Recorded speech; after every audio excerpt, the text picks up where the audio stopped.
Hey guys, it's Matthew here once again, and this will probably be the last video for the Ellie Wanda Scion character. Done everything in the game at this point, and I just want to show off the single target damage that I managed to achieve on a 5-link with the build without putting anything too crazy into the build as far as enchants, items, or 6-links or anything. Overall, the character cost me to build maybe something like 150 chaos. If you try and replicate exactly what I did at this point, you're probably going to be spending about 2 to 250 chaos, but I don't necessarily recommend doing all of that. It's just simply the route I go when picking gear to be as most cost effective as possible, because for example, the chest I bought was about 30C when I bought it.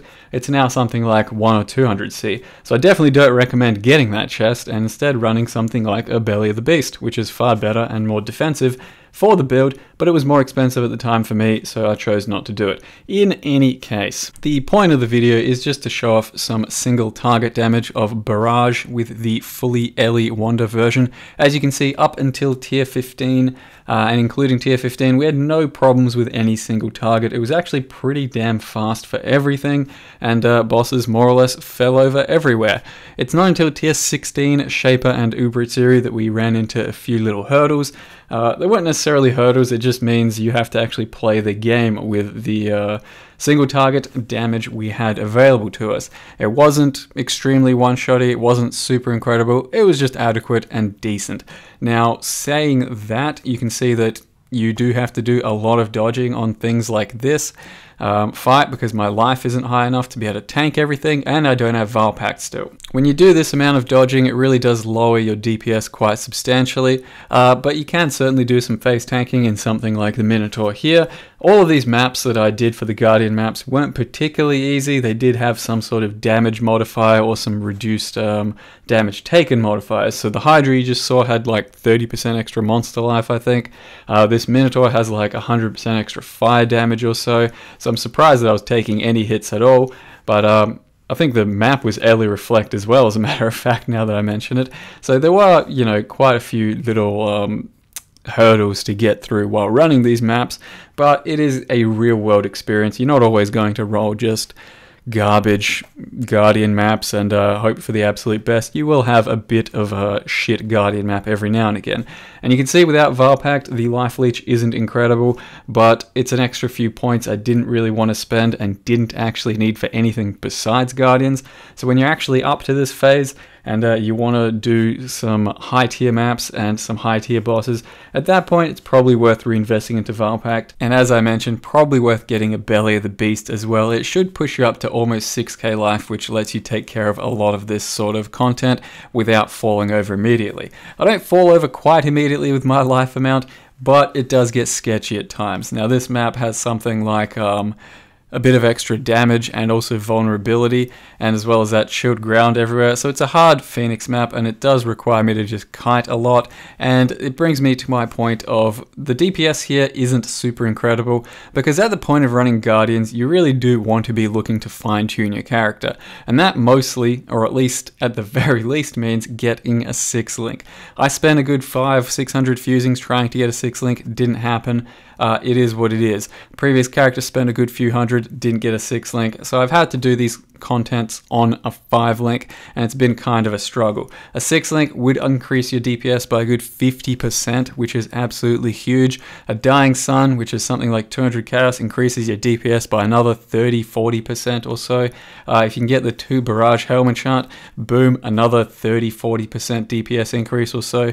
It becomes pretty crazy exactly how much DPS you can do, and you can see in the first phase of Shaper that when you get a good standstill DPS phase, you can do some serious damage.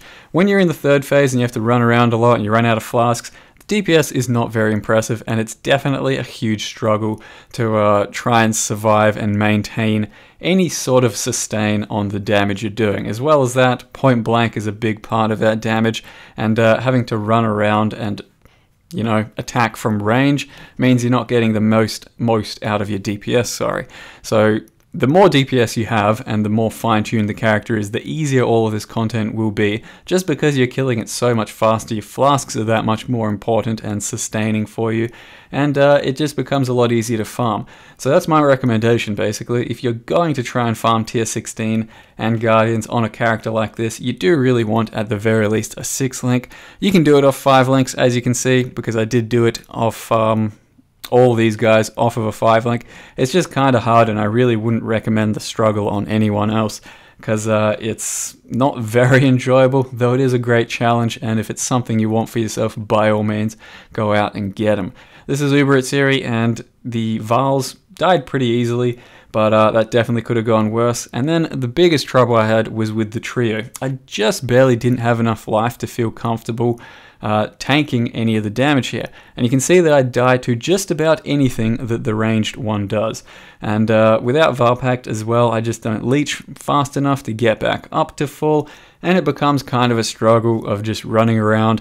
Since I don't have infinite DPS to blow her up immediately, it does become a struggle. And I wasted a good 4 portals here, I think, 3 or 4, which is pretty rare for me to do on a trio fight, but it is what it is, and it was probably the hardest part of the trio for me, or of the Atsiri for me. Now I did of course kill it, as well as Uber Atsiri, which I'll show you in a minute, and I think it's worth watching in its entirety, since it gets just a bit clench and rather exciting.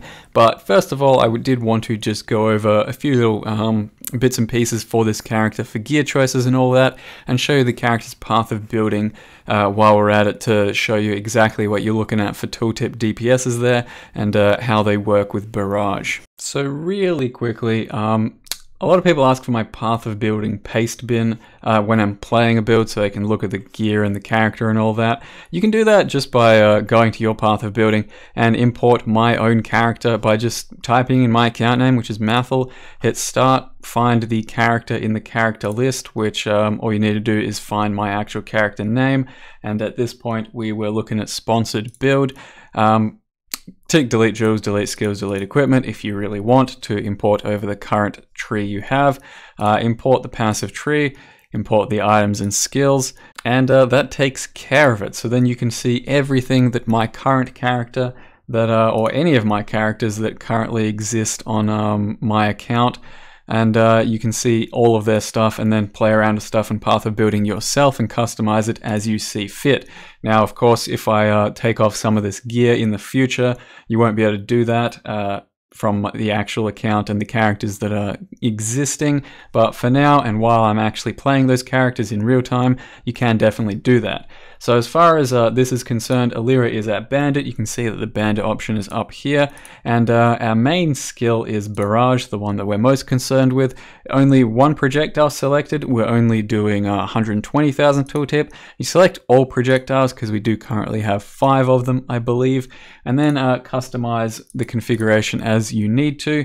When, for us, most of the time we are running crit chance lucky. The enemy is usually burned, which is coming from the ring over here with a little bit of fire damage, and whenever you crit, you're burning. So immolate is then applied through is the enemy burning tooltip thingo. Enemy currently not shocked most of the time, at least not in tier 16s, because, well, we just don't hit hard enough to shock. So a Val lightning trap definitely still is something worth doing for tier 16s and all that. And then you can tick if the enemy is a boss or not, and still find the other stuff that you might need to. Sometimes we have power charges, so that's definitely something you may look into. Sometimes you may run Onslaught if you want to run a Silver Flask, but yeah, there's still plenty of stuff you can play around with and look at here. As I mentioned, Iriel's fostering, not necessarily too worth it. If it's super expensive, I think a Belly of the Beast, especially a 6 link, would be much better than this, and should up our life pool a lot more. Now the last thing I want to go over is the 6th link. As I said, the 6th link is pretty damn important for us. Initially, I wanted to go slow projectiles. Now, the reason I wanted to go slow projectiles, even though it's only 30% more damage, is this 30% more damage would scale our lightning and cold, and allow us to then shock and freeze harder than ever before. Whereas if you go early focus, you completely negate any chance to do that, and I didn't think it was going to be worth it for tier 16s and all that. That said, after actually running them, I don't think we're ever really going to shock or freeze them anyway, so Ellie Focus is probably your best 6th link there, and just run a Val Lightning Trap. So in total we'll have something like 600,000 Shaper DPS most of the time. With some pretty modest gear, you can have a look yourself here. Ultimately, it's nothing too special. It's just a decent little Ellie Wonder based off of Piscators and some, you know, whatever gear I could get. So that's all there is for this character, guys. I may write up a little guide for him as well on the forums, if that seems to be something people want. Otherwise, that's all for this one. Thanks for watching. I'll leave you with the Ubrid series. It was a bit of a clencher, but we did get there in the end. And see you next time. I can't use Proj Weakness against that series, but I do want to use it for the split phase. I just don't trust myself to not autopilot press all the storms. And I think it's going to get me killed. Alright. Like already, I was just now thinking about pressing it.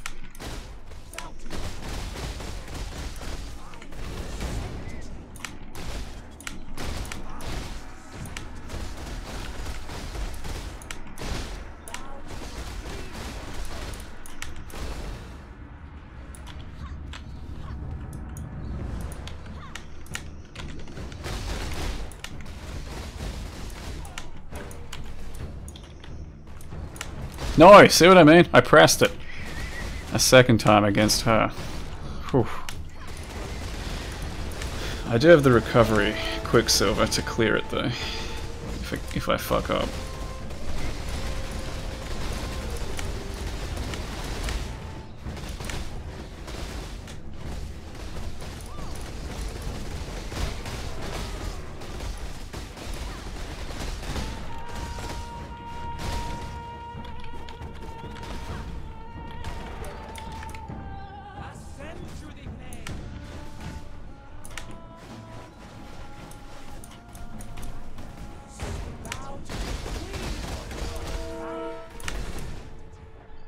Don't slap me.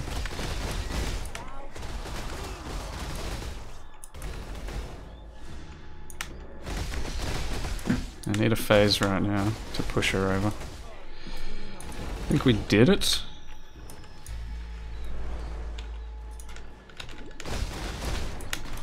Wow, that was bad. No! Pressed Orb Storms again. God damn it. Alright, I'm going in.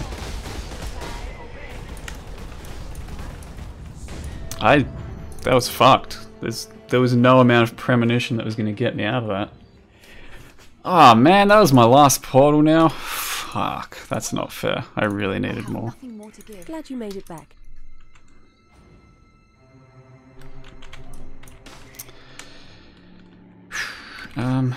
Where's my fire trap? Why is it there now? Goal's supposed to be there. Why is my fire trap there?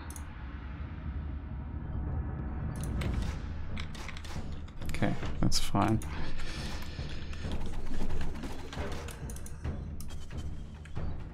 Okay, we're still in.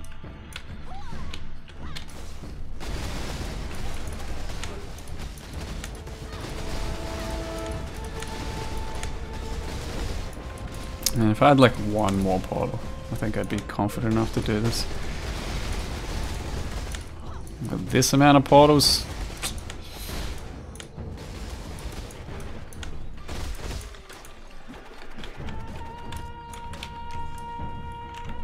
I think it's very, very sketch.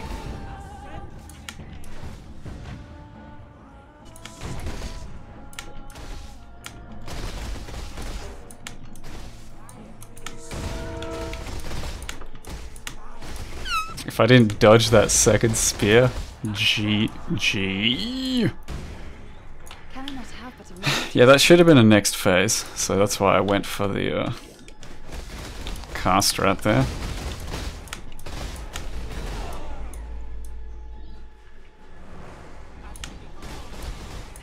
But she decided to go another fucking flame blast.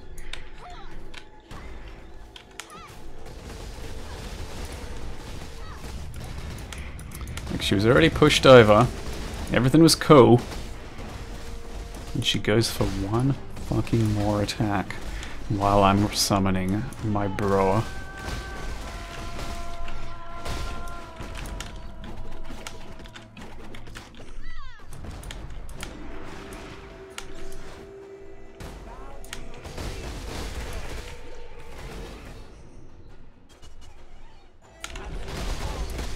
I don't like this at all. No!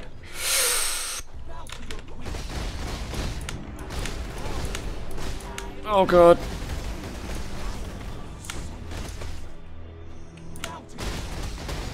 Ah!